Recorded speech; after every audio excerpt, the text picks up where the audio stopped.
Good morning, YouTube family. This morning we are outside having some coffee while it's nice and cool. And I was tagged by Simply Jan Homestead, and every dog in the neighborhood's got a bark now. Anyway, I was tagged by Simply Jan Homestead on a challenge that was started by Bushcraft family. That coffee's good this morning. And the challenge is basically name some books that you have on hand if the power went out, if you needed to know how to, survive without the internet, without power, without, running down to your library. Just being prepared. Just have some basic books on hand. And at the end of this, I'm going to tag 3 channels. Well, actually, I'm going to go ahead and tag them now. Tag, ladies, you're it. First one is Indiana Backyard Gardener.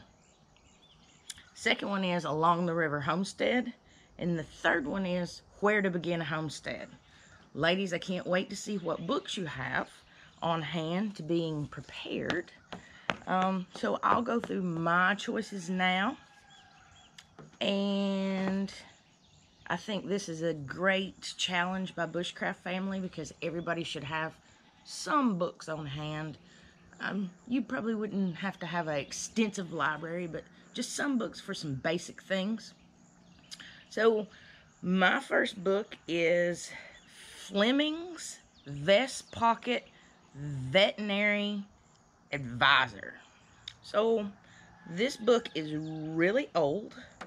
I cannot tell you when it was published. Well, the copyright was in 1904, but this book was not published in 1904. But regardless, it just tells you basic things about animals. How to recognize what's wrong and also what to do tells you how to tell how old a horse is by its teeth. It tells you how to recognize blood poisoning, how to recognize and remove bot flies. I don't know if you guys can see that. If you know what bot flies are, they're not pretty on an animal. It's pretty disgusting, and I would assume it was pretty painful. And how to identify other worms in animals. How to identify broken bones, etc. How you may be able to treat those. Hoof rot, just different things for different animals. And it's just like a short version. Now, this doesn't tell you how to do surgery or anything, but it tells you how to identify maybe what's wrong, and then what you could treat, like worms or hoof rot or things like that. Now, this doesn't, you're not going to be cutting open any animals with this little book, but it's just a general overlook of animal care and trying to figure out what's wrong with them. This book is really, really old. My grandfather gave me this, and it's still useful today, even though it's old. You identify without a microscope what type of worms your animal has the same way. If you don't have a microscope to take the stool sample, etc., it's done the same way today as it was in 1904. My next book is The Old Farmer's Almanac. Now, these come out every year. A new edition comes out every year. This is 2021. There is a lot of, good reading in here. They have good stories. And they also have some things in here like astrology and weather predictions for the year, things like that. But that's not why I buy this. I buy this because it tells me when I can plant what in what area. So, in what grow zone, I guess.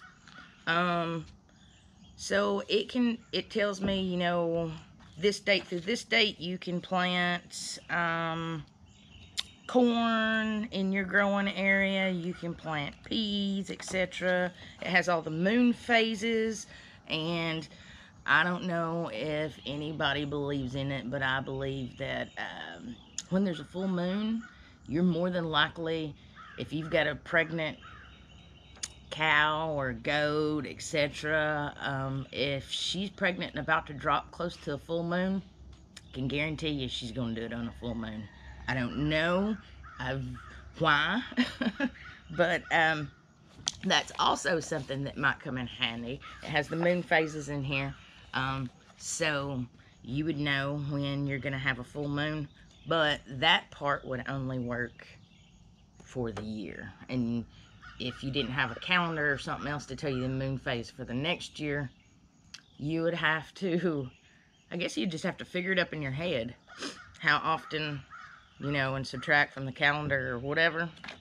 But I absolutely 100% believe that that works, that if she's close to dropping, close to a full moon, she'll hold that baby in till a full moon. And if you believe that, go ahead and put it in comments below. I bet you do.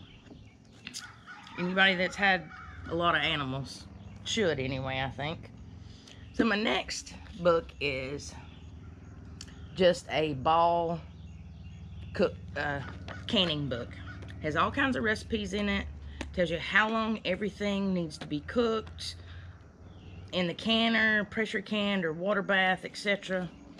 Now, I will say that I'm a rebel canner, and I don't always go by this, but it has really good recipes in it, and if I had to go by it, I could, and it would be very helpful to somebody that didn't know how to can anything and had to learn to start canning. So, my 3 books is Preserving Food, Taking Care of Your Animals, and Gardening. So now I want to go ahead and go over again whose challenge this is. This is the Bushcraft Family Challenge. I'm going to have links to all these people down in the description below, but the Bushcraft family started this challenge. Name 3 books you would want on hand if the grid went down and you needed some basic books on hand. I was tagged by Simply Jan Homestead. Thanks, Jan. I've enjoyed it. And I am tagging Indiana Backyard Gardener, Along the River Homestead, and Where to Begin Homestead. I'll go ahead and put their links down below. Go ahead and check them out and see what kind of books they may have for you guys. I know that Simply Jan had a mushroom book, and I think that's interesting. I want a mushroom book now because I want to be able to identify wild mushrooms and know if they're edible or not. Well, thanks for hanging out, everybody. I hope you have a great day. God bless you all.